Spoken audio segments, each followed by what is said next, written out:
One of the issues we're talking about today, David, oil and gas from Russia. We've talked about Shell banning it now. We're talking about other countries in Europe looking at that as one of the sanctions. What is the latest that we're hearing from Boris Johnson on the issue? Yeah, the UK, it doesn't get really any energy from Russia right now, so it can make this stand. And, you know, Canada has made a similar decision in banning crude and refined petroleum products from coming into the country, or announcing its intention to do that. And there is pressure on Western nations to take this step, but it's a far more complicated picture on the European continent, where the EU gets 40% of its gas from Russia, 30% of its oil from Russia. And as we heard yesterday from Germany and the Netherlands, you simply can't make a decision like that very quickly without having an alternate supply.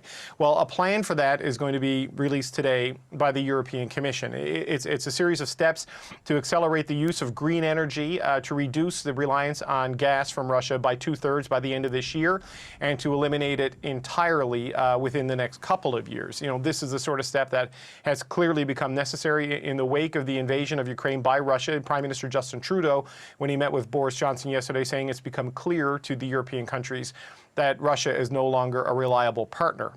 Russia, however, isn't taking this lightly. It has warned, its deputy prime minister has warned that any move by the West to target its oil reserves could prompt Russia to turn off the gas pipeline that supplies 40% of the natural gas that the European countries use. And also he warned that it would lead to a global energy crisis that could see oil prices spike, Heather, to as high as $300 a barrel. David Cochrane, thank you very much, in London for us today. Now, that is the stance from Boris Johnson, the British Prime Minister. U.S. President Joe Biden also facing growing calls to ban Russian oil imports. Indeed, it's bipartisan pressure. And Magda Gabriselassie is in our Washington bureau with more on the approach there and what we're hearing from the White House on this so far. Good morning, Magda.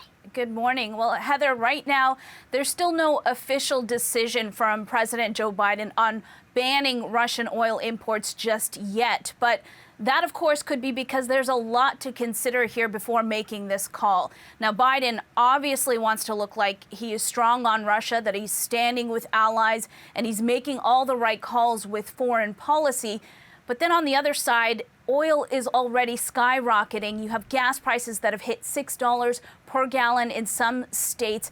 And that, of course, is not good for American voters, especially as the midterm elections are looming. Plus, of course, not all American allies are on board with banning Russian oil right now.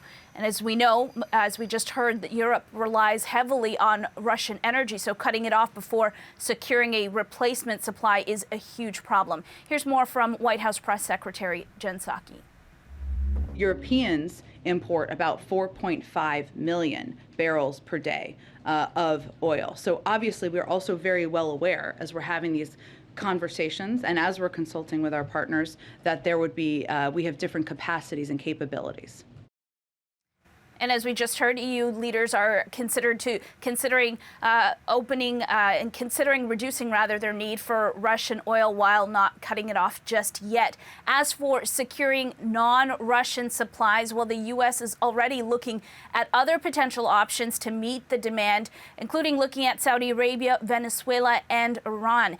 And for that, Biden is facing some heat from lawmakers here, concerned, of course, about the autocratic nature of the governments in those countries and their records on human rights, Heather. Magda, thank you. Magda Gabriselassie in Washington.